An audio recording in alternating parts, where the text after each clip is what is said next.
નમસ્કાર બાળ મિત્રો, આપણા સાહિત્યમાં પિતાંબર પટેલનું ખૂબ જ મહત્વ રહેલું છે. પિતાંબર પટેલનો જન્મ મહેસાણા જિલ્લાના શેલાવી ગામમાં ઈસવીસન 1918માં થયો હતો. તેઓ વાર્તાકાર અને નવલકથાકાર તરીકે જાણીતા છે. તેઓ ગ્રામ્ય જીવનના પ્રશ્નોને પોતાની કૃતિઓમાં ખૂબ જ સરળ ભાષામાં ગૂંથી લે છે. રસ્યો જીવ અને ખેતરના ખોળે તેમની ખૂબ જ જાણીતી રચનાઓ છે. તો ચાલો આજે આપણે એમની જ એક વાર્તા માણીએ, જેમાં દાન કરવું તો સારું પણ તેને ગુપ્ત રાખવું એનાથી સારું એ શીખવે છે. આજની વાર્તામાં ભીખાશેઠ ખૂબ જ કંજુસાઈ કરીને પૈસાનો સંગ્રહ કરે છે અને તે પૈસાનો સંગ્રહ કરીને ત્યાં ગામના જ દીન દુખિયાઓની માટે તેનું ગુપ્તદાન કરે છે. ને તેઓનું આ કરેલું ગુપ્તદાન આપણને એ શીખવે છે કે પૈસાનો સંગ્રહ પોતાના માટે નહીં પરંતુ બીજાના માટે હોવો જોઈએ. બાળ મિત્રો, આ પ્રેરક વાર્તામાં ગુપ્તદાનનો મહિમા વર્ણવવામાં આવ્યો છે, જેમાં છેવાડા ગામમાં કામ કરતા એક ડૉક્ટરનો ભીખાશેઠને લઈને વાર્તાના અંતે જે અભિપ્રાય બદલાઈ જાય છે તે ખૂબ જ રોચક અને પ્રેરણાદાયી છે. ખૂબ જ કંજૂસ ગણાતા એવા ભીખાશેઠ પોતાની કીર્તિની તમા કર્યા વિના ગુપ્તદાન કરે છે, જેનાથી તેઓનું વ્યક્તિત્વ મુઠ્ઠી ઉચેરું સિદ્ધ થાય છે. અરે આવી ગયા બાળ મિત્રો. હા, તો વર્ષો પહેલાની વાત છે કે જ્યારે ગંગાપુર નામના ગામમાં મારી સરકારી ડૉક્ટર તરીકે નિમણૂક થયેલી અને મારો બધો જ ઉત્સાહ ઓસરી ગયેલો. ના, એટલે ગામડાની સૂગ નહોતી મને, કારણ કે નિમણૂકની અરજીમાં મેં જ ગામડું માંગેલું. પણ હવે આ ગંગાપુર ને ગામડું કહેવું કે શું, જાણે અંદમાન નિકોબાર કાળા પાણીની સજા થઈ હોય ને એવું લાગતું હતું. બોલો, એક કામ કરો, ચલો મારી સાથે અને જુઓ કે આ ગંગાપુરમાં મારી સાથે શું શું થયું હતું. ચલો. આ ગામ સ્ટેશનથી 16 કિલોમીટર દૂર છે. સ્ટેશનથી ત્યાં આવવા જવા માટે ન મોટર બસ કે ન ગાડું મળે, અને રસ્તો નાળાવાળો એટલે ઘોડા પર સામાન મૂકીને આવજા કરવું પડે. ઉનાળામાં નદીના પાણી ઓસરી જાય ત્યારે ગાડું ચાલી શકે. હવે જિંદગીમાં કોઈ દિવસ ઘોડા ઉપર બેઠેલો નહીં. 16 કિલોમીટર કાપતા મારો દમ નીકળી ગયો અને હું એ ગામમાં ડૉક્ટર તરીકે કેવી કેવી તકલીફો વચ્ચે ત્યાં નોકરી કરવા લાગ્યો.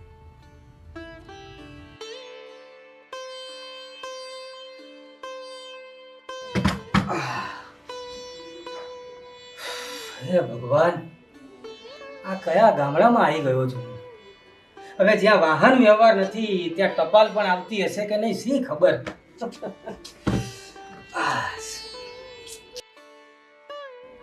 હવે આપણે જાતે આ ગામડું ગમાડ્યું છે, કઈ હવા ખાવા માટે તો ગમાડ્યું નથી. હવે જેને સેવા જ કરવી છે એને પછી બીજું વિચારવાનું જ શું. ચલો ચલો, હિંમત ના હારો ડોક્ટર સાહેબ, યા હોમ કરીને કૂદી પડો, ફતેહ છે આગે. સેવા કરવા માટે તો આ છેવાડાના ગામમાં હું નિમાયો છું, એમાં પણ આ ઈશ્વરનો કોઈ સંકેત લાગે છે મને. અરે આ લોકો જે ટપાલ નથી આવતી જે ગામમાં, તે દવા ક્યાંથી આવતી હોય? હવે ચોમાસું હોય, એમ નદીમાં ભરપૂર પાણી જતું હોય, નદી નાળા બધું પાણી પાણી હોય, તો આ બિચારા ગામડાના લોકો દવા માટે જાય ક્યાં? એટલે ડોક્ટર સાહેબ, હિંમત હારવાની જરાય જરૂર નથી, અને જેને સેવા જ કરવી છે એના માટે આથી સારું ગામ હોય જ કયું શકે. ચલો, રહેવાની વ્યવસ્થા કરો અને આપણું કામ ચાલુ કરો.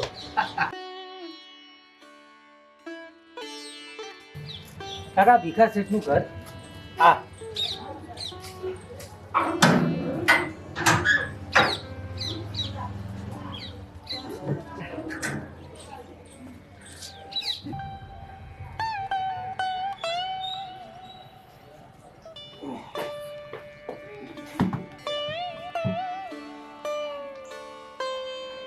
નમસ્તે શેઠજી. નમસ્તે. કોણ છો ભાઈ તમે? શેઠજી, હું સરકારી ડોક્ટર છું. સરકારી ડોક્ટર છો? હા. સરસ. લો, વર્ષોથી જે સેવા ગામમાં બંધ હતી એ હવે તમારા આવવાથી શરૂ થશે. હા, સાચી વાત છે, પરંતુ શું ડોક્ટર સાહેબ? આ ગામમાં રહેવું ક્યાંય મોટો પ્રશ્ન છે. જો તમારો આ મેળો મળી જાય ને તો મારે રહેવાની શાંતિ થઈ. અરે એ શું બોલ્યા, એ મેળો હમણાં શું ખાલી કરાવી આપું, તમારે ત્યાં જ રહેવાનું છે. વાહ, તમારો ખૂબ ખૂબ આભાર. જો આભાર નથી માનવાનો, તમારે આ ગામમાં દવાખાનું શરૂ કરી અને સેવા શરૂ કરવાની છે. બરાબર? તો આ મેળા ઉપર જ તમારે રહેવાનું છે. હા હમણાં સાફ કરાવી દઈએ. ચાલ હા ચલો.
ડૉક્ટર સાહેબ એકલા હાથે આ ગામમાં કામ કરવું વધારે અઘરું છે.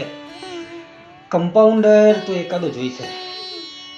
હવે કમ્પાઉન્ડર માટે માંગણી તો કરી છે, પણ આવા ગામમાં આવવા માટે તૈયાર કોણ થાય? એક કામ કરું, આ ગામમાંથી જ કોઈ છોકરાની નિમણૂક કરી લઉં. એવું કરું તો કંઈક થાય. આવો આવો આવો બેસો. હું શું કહું છું ભાઈ, હા આપણા ગામમાં કોઈ ભણેલો છોકરો ખરો? બોલો. શંકરિયો ભણેલો છે સાહેબ. શંકર, એક કામ કરજો ને, એ શંકરને કહેજો ને મને મળી જાય એકવાર. ઓકે, મોકલો હમણાં. હા, શ્વાસ લો ઊંડા. હા, ઊંડા ઊંડા. ઓકે, મોં ખોલો. અ,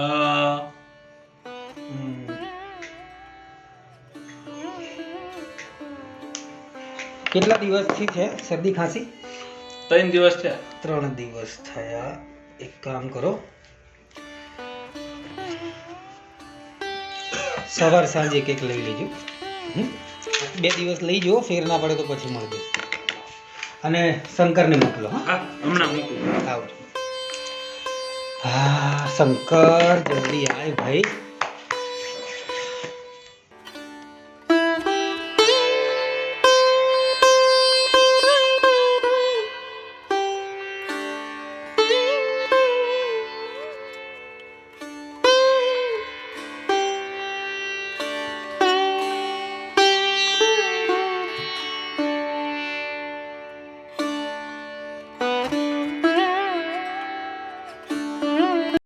ડોક્ટર સાહેબ અંદર આવો. આવો આવો. હા શંકર, બેસ બેસ બેસ ભાઈ બેસ. બોલો ને ડોક્ટર સાહેબ, શું હતું? શંકર, આપણા આખા ગામમાં ભણેલો યુવાન તું છે. હા. હવે મારે આ દવાખાના માટે એક કમ્પાઉન્ડરની જરૂર છે. ઓહો. જો તને અનુકૂળતા હોય તો તું અહીં દવાખાનામાં આવી શકે? હા, ચોક્કસ આવી શકું ને. મને આવી સેવા કરવાનો મોકો મળે તો હું કેમ ના આવું. વાહ શંકર વાહ. એક કામ કર, કાલથી તું દવાખાનાએ આવી જા. હા, તો હું કાલે ચોક્કસ આવી જઈશ. હા કાંઈ નહીં, મળીએ. ચાલો, નીકળું. ઓકે. સારો યુવાન છે.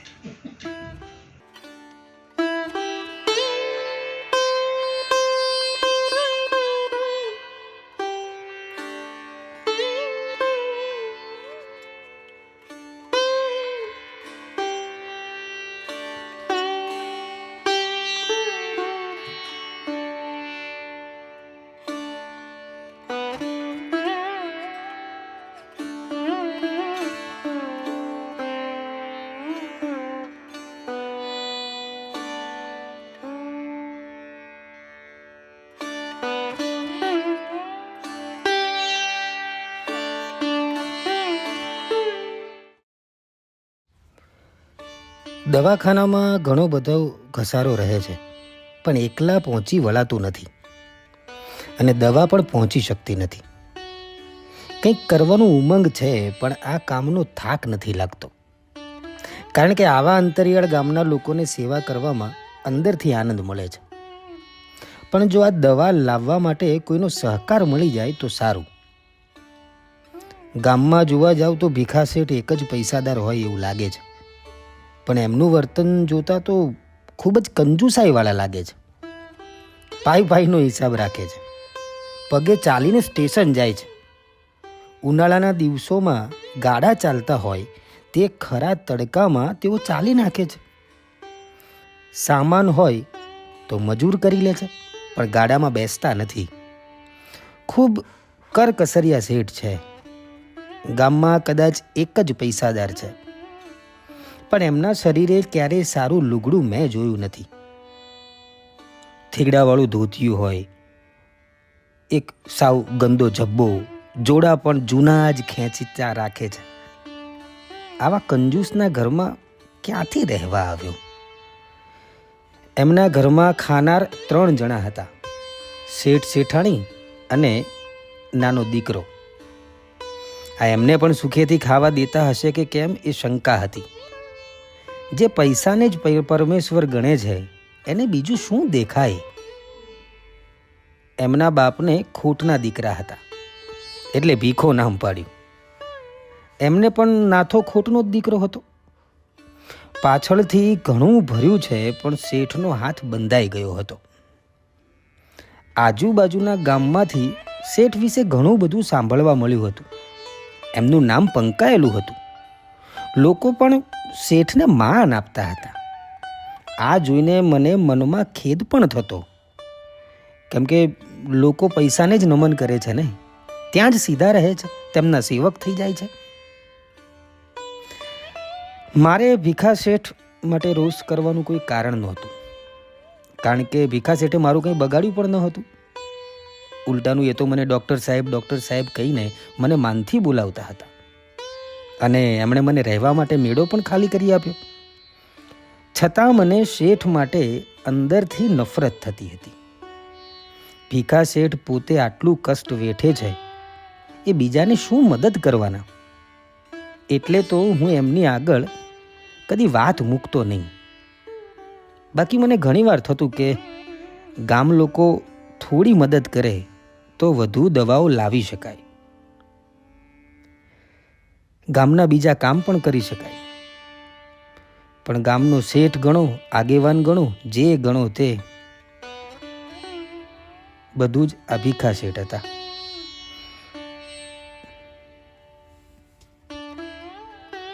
ભીખા શેઠ પ્રત્યેની નફરત હતી એ વધતી જાત, છેલ્લી પાયરીએ મૂકી દેત. પરંતુ બનાવ એવો બન્યો કે ભીખા શેઠ વિશેની માન્યતા મારી બદલાઈ ગઈ. અને એટલું જ નહીં, હું પણ મારી જાતને ઠપકો આપવા લાગ્યો કે તે માણસ ઓળખવામાં કેવી થાપ ખાધી. હવે બન્યું એવું કે ગામમાં મેલેરિયાનો પવન વાયો. આમે દર વર્ષે આ બાજુ મેલેરિયાના પ્રમાણ વધારે રહે છે. નદી નાળા ભરાઈ જાય, એમાં મચ્છર થાય, આજુબાજુના ગામ સુધી મેલેરિયા ફેલાતો જાય. દવાખાનું સરકારી ખર્ચાએ ચાલતું, એટલે પ્રમાણમાં દવાઓ ઓછી મળતી. આ સમય દર્દીઓમાં થોડી ઘણી હતી.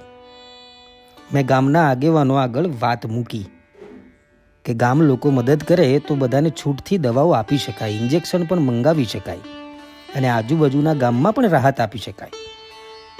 પણ લોકો તો એકબીજા સામે જોઈને વિખરાઈ ગયા. ભીખા શેઠ પણ કંઈ બોલ્યા નહીં. ત્યારે મને થયું કે આવા આગેવાનો દવાઓ આપે લોકોના ભલા માટે, એક પાઈ પણ ના ખર્ચે, અને આવાને તો લૂંટી લેવા જોઈએ. હું મારા મનમાં આવું પુણ્ય પ્રકોપ ઠાલવતો હતો, અને ત્યારે જ ભીખા શેઠ મારી પાસે આવ્યા. આવો શેઠ, આવો, બેસો. કેમ છો ડૉક્ટર સાહેબ? એક કામ હતું એટલા માટે આવે છું. હા, બોલો બોલો બોલો. હવે તમે બપોરે ગામની અંદર જે વાત કરી હતી ને, એ બાબતમાં ફૂલને અને ફૂલની પાંખડી આપવા માટે આવ્યો છું.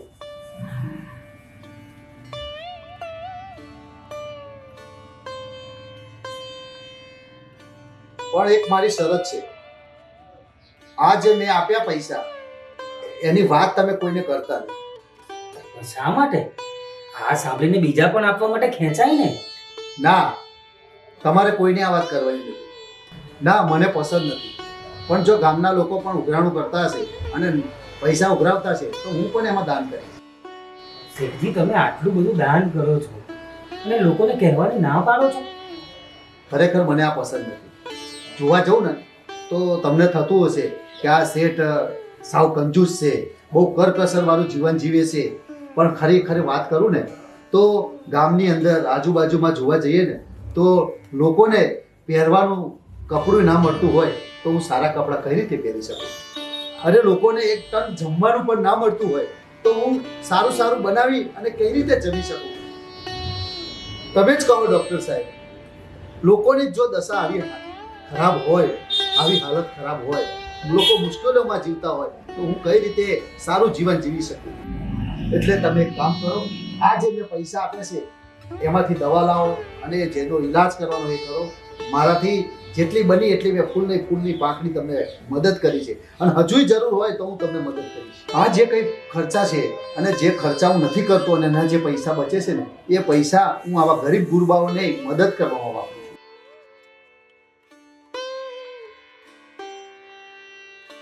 અરે ડૉક્ટર સાહેબ, શું વિચારમાં પડી ગયા? મને માફ કરજો શેઠજી, મેં તમને સમજવામાં ભૂલ કરી છે. તમારી સાથે અન્યાય કર્યો છે. અરે તમે તો ખરેખર દુખિયાના બેલી છો. ના ડૉક્ટર સાહેબ, એવું કાંઈ નથી. ડૉક્ટર સાહેબ, ખરું જોતા તો આ જે મારા બાપ દાદાઓએ કમાયું છે એ લોકો પાસે જ કમાયું છે, એમનું જ છે અને એમને આપવામાં શું વાંધો? પણ માણસનો સ્વભાવ એવો હોય છે કે જે કંઈક કરે ને તો એ બતાવ્યા વગર એને ચેન ના પડે. સાચી વાત છે. પણ ઘણી વાર શેઠાણી કહેતા કે તમે કંઈક નામના કરો ને, પણ મને એમ થતું કે આવું મિથ્યામાં શું કામ કરો? પણ મને એક મહારાજે કીધેલું કે જો તમે દાન કરો ને તો જમણા હાથે દાન કરો તો ડાબા હાથને પણ ખબર ના પડી જોઈએ. અને એ વાત મારા દિલના ખૂણામાં એવી વસી ગઈ એટલે હું હવે આ રીતે જ દાન કરું છું.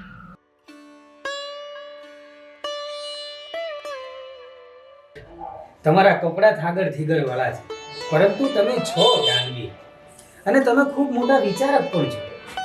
આજે મારી નજરમાં તમારું માન વધી ગયું છે. એવું નથી ડૉક્ટર સાહેબ. આ જે કંઈ હું કમાયો છું, જે મારા બાપ દાદાએ મને વારસામાં આપ્યું છે, એ લોકો પાસે નફો કરીને જ કમાઈને મને આપેલું છે. અને હું જે કંઈ કમાઉં છું અને જે કંઈ નફો છે એ આ લોકો માટે નહીં વાપરું તો કોના માટે વાપરીશ? તમને એવું થતું હશે કે આ શેઠ કંજૂસ છે, કેટલી કષ્ટ વેઠે છે, ચાલતા જાય છે, રેલવે સ્ટેશનથી આવતા હોય તો પોતે ભાર લઈ લે છે, રૂપિયો પણ ખર્ચતા નથી. પણ એ રૂપિયો એટલા માટે હું ખર્ચતો નથી કે લોકોનું કષ્ટ મારાથી જોયું નથી જતું.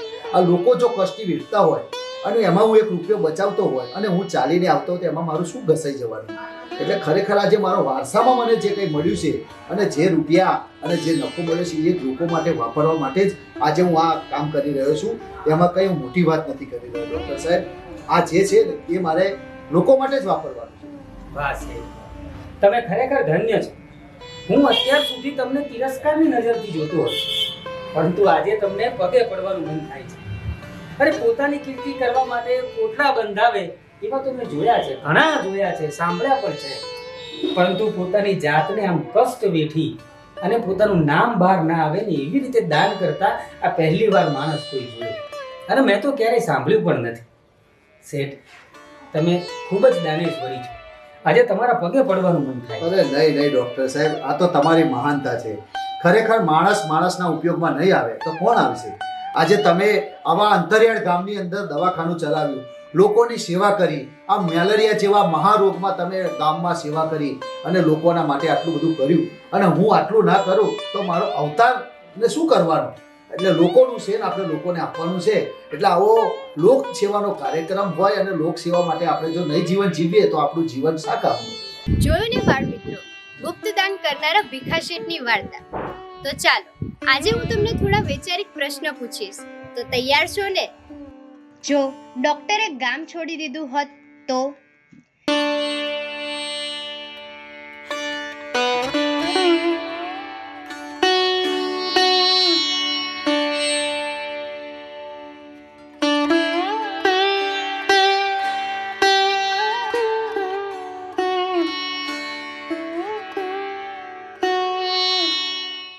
તમારી શાળામાં લોક સહકારથી કયા કયા કાર્યો થાય છે?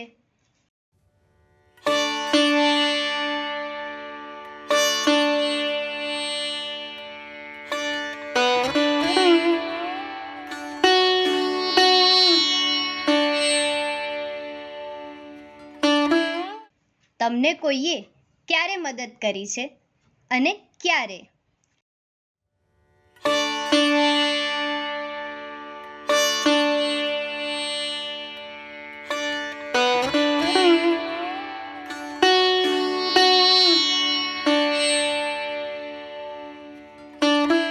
તમે તમારા મિત્રો સાથે કઈ કઈ વસ્તુઓ વહેંચો છો?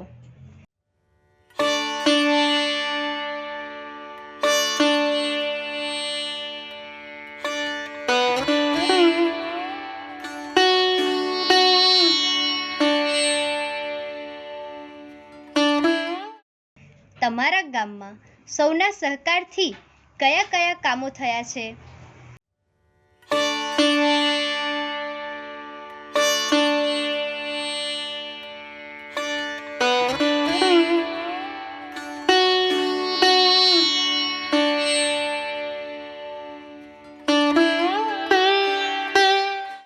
જો ભીખા શેઠે મદદ ન કરી હોત તો?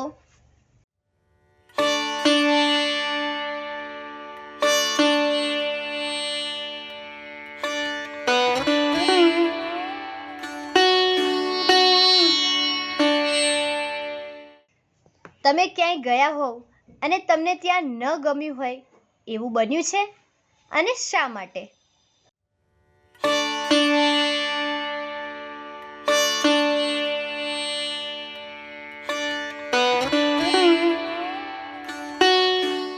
તો આ બધા પ્રશ્નોને વિચારજો અને તેના જવાબ મેળવજો. તો ફરી મળીશું નવી વાર્તા સાથે. આવજો.